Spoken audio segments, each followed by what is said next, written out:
দেখছেন মিষ্টি নিউজ বাংলা। জাভেদ আলমের সাথে চলুন আজকে জেনে নিই আমরা তাজা खबर। Good afternoon. तो हम लोग सब यहाँ आए हैं क्योंकि हमारे जो पशुओं के साथ यहाँ गलत व्यवहार हो रहा है, हम इस पर आवाज़ उठाने आए और हम चाहते हैं कि हमारे माध्यम से इस देश में जितने भी लोग बैठे हैं जो पशु प्रेमी हैं वो ये चीज़ जाने कि हमारे देश में एक्चुअल में चल क्या रहा है और अपने भी एरिया में इस चीज़ की इंक्वायरी करें कि उनके एरिया में भी सेम चीज़ें हो रही हैं और स्टैंड लें, क्योंकि हमारे पशुओं के पास कोई नहीं है हमारे अलावा। और अगर आज हम नहीं खड़े होते हैं तो कोई उनके साथ नहीं रहेगा।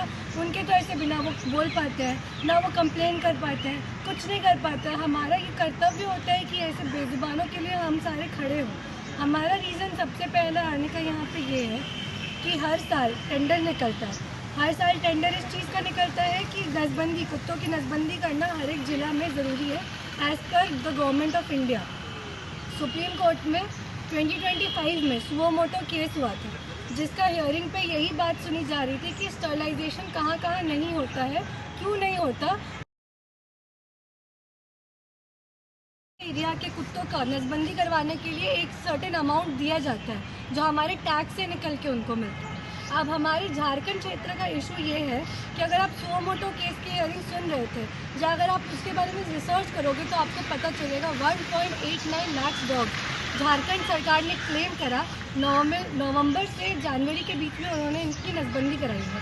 आप हाइपोथेटिकली भी सोचो, how is it possible? 1.89 lakh is a very big amount. It is not possible.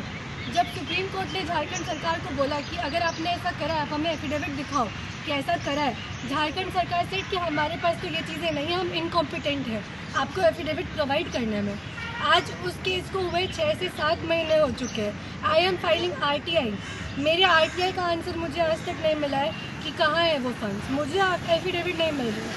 Second सबसे बड़ी बात, JNAC जो झारखंड में अभी ईस्ट सिंहभूम के एरिया में म्यूनिसिपैलिटी के अंडर आके जिसने स्टरलाइजेशन शुरू करा, पूरे ईस्ट सिंहभूम में सिर्फ जमशेदपुर ही ऐसी जगह है जहाँ पे आपका नसबंदी होता है, बाकी किसी जगह चाकुलिया, घाटशिला, चितगोड़ा, राखामाइस हमारे यहाँ पे कहीं पर भी नसबंदी नहीं हो रही। ऑन पेपर्स दिखाया गया है कि हमारे यहाँ भी नसबंदी चल रही है, बट अगर हम DC सर को बोलते हैं सर हमें ऑन पेपर्स दीजिए तो DC सर हमें वो देते नहीं है।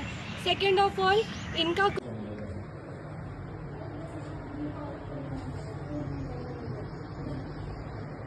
है कि इनका कॉन्ट्रैक्ट इनको पब्लिश करना है, इनके वेबसाइट में होना चाहिए कि कॉन्ट्रैक्ट किसको मिला है।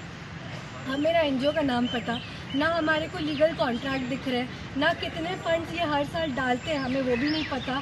सेकेंडली, इनका परफॉर्मेंस रेशियो क्या है, कितने ये डॉग्स लेके जा रहे हैं, कितने डॉग्स की सर्जरी हो रही है, कितना रेशियो सही हो रहा है और कितना सर्जरी गलत हो रहा है, कुछ नहीं पता।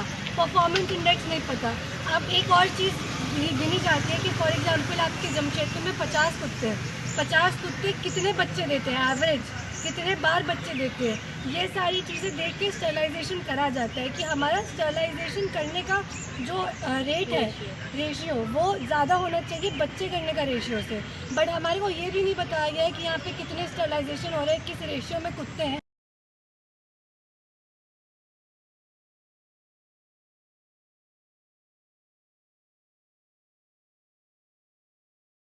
मेरा नाम परी है। I am not from any NGO। मैं अकेले काम करती हूँ। मैं जमशेदपुर से हूँ भी नहीं, मैं चाकुलिया शहर से हूँ। मैं यहाँ पे इसलिए आई हूँ क्योंकि इन लोगों ने जिसको टेंडर दिया है, स्नेहा एनिमल वेलफेयर सोसाइटी, ये सोसाइटी के अगेंस्ट इतने क्रिमिनल चार्जेस पड़े हैं। गुटुर में इनको अभी 2025 में इनका लाइसेंस कैंसिल कर दिया गया था, बट 2 महीने में AWBI ने इनको लाइसेंस वापस दे दिया। कोई एक्सप्लेनेशन नहीं है कि क्यों कैंसिल करा गया था। जयपुर, अभी अगर आप टाइम्स ऑफ इंडिया खोल के देखो तो जयपुर, गुटुर, फिर आपका क्या नाम था, नाम भूल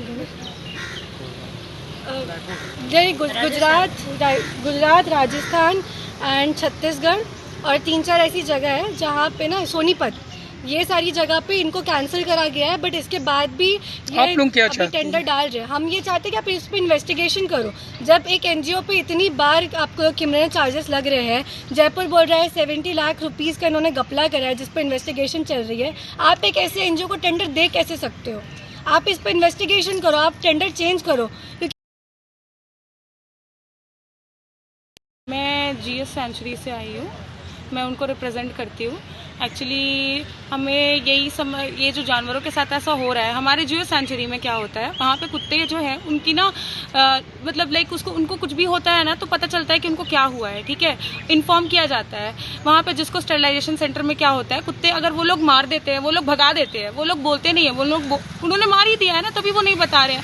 फिर आते हैं हम लोग पूछते हैं कि कुत्ते कहाँ गए, तो वो भाग गया, ठीक है, ऐसा होता है वहाँ पे। और ये भी बात जानिए, अगर वो लोग ना क्या करते हैं, कुत्ते लोगों को उठा के लेकर जाते हैं तो रीलोकेट कर देते हैं। उन लोगों को रीलोकेशन जो है AWBI के अनुसार उन लोगों को नहीं करना चाहिए रीलोकेशन, बट वो रीलोकेशन भी कर रहे हैं, ठीक है। फिर कुत्ते तो मारते हैं। देखिए बात ये है कि ना, ये जिसको स्टरलाइजेशन सेंटर है, ये एक ना ABC सेंटर नहीं है, एक किल शेल्टर है। वहाँ पे कुत्ते बस मरते हैं और कुछ नहीं होता है। डॉक्टर आप लोग क्या चाहती हैं? हम लोग ये चाहते हैं कि हमारे यहाँ शहर में AWB ऑथराइज्ड रजिस्टर्ड एक NGO हो जिसको टेंडर मिले, और वो हर क्षेत्र में जो है वो हमारे हर क्षेत्र में सारे कुत्तों का स्टरलाइजेशन करे। अगर ट्रीटमेंट पॉसिबल है तो ट्रीटमेंट हो सके, लेकिन हमारा ये है कि कुत्तों की स्टरलाइजेशन जैसे हो जाएगी ना, तो वहाँ पे ना मैन और ह्यूमन का जो मतलब लाइक कुत्ते और जो इंसानों का वो होता है ना, फाइट होता है ना, वो कम